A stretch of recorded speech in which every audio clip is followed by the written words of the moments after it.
yan kay Lolo niya dun.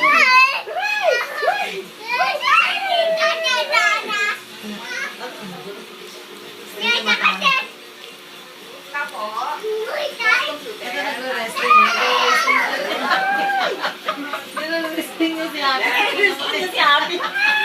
Ha? Tita, lit ka. Kagamit ko lang. Mamaya ka na. Pagluluto ka ate, french fries.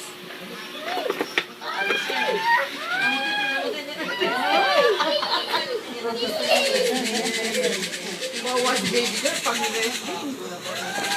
Ang talagay mo naman kaya papayag na magpa-wrestling yun. Pag babaeng maliit, hindi niya pinasaktan. Hindi natin ginagalaw. Niya, anak niya na kami sa bahay. Ganito wrestling, basit. Basit eh, ganito wrestling mo. Ganito. Ganito mo si ate ah. Ganito mo si ate. Ate, alika, wrestling kita ate. Ganito mo, ate. Ganito.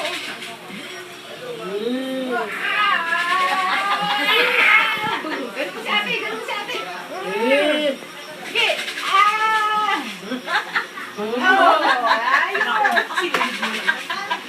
Sinamnanta pa ng utos. Ganun kamay. Nare-resting mo. Ate, nare-resting.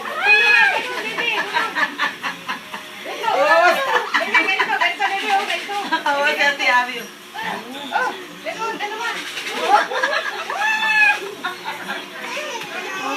Ayan na.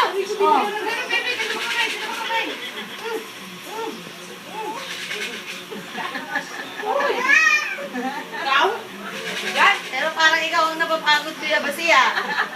Oo, hindi gumagalaw si ate.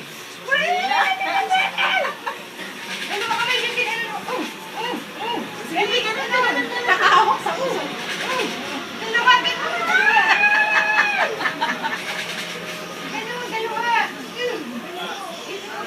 Dinadaan niya sa bigas eh. Dali, sakal mo si Ate Abby. Sakal mo. Dali, sakal mo. Alay, makita! Ay, ikaw ang i-restingin niya. Ikaw talit ang Tingin mo ba? Dali. Yan! Hindi ganyan! Ganito, bebe, ganito. Kita ko sa'yo, ganyan, no? Sarap ng ka-resting ng batang. Oh, ganyan, Sophie, ganyan. Sige. Ganyan. Ay, naku, wala! Baby ko, wala! Naku, wala, baby ko, wala na! Wala na. Ate! Oh, di ba? Wala ka dito sa inyo. Oh, ha? Wala ka dito na Ikaw re-restingin niya. Ikaw re-restingin niya. Sana si nanay kayo nandiyan na sa labas? Maawa ka mo nga. Basta, wag mo, pitutin mo na lang dito. Kami nga! Naku, wala! Nakawala! Nananapok yan. Wrestling lang! Yan! Ikipag-wrestlingan ng batang.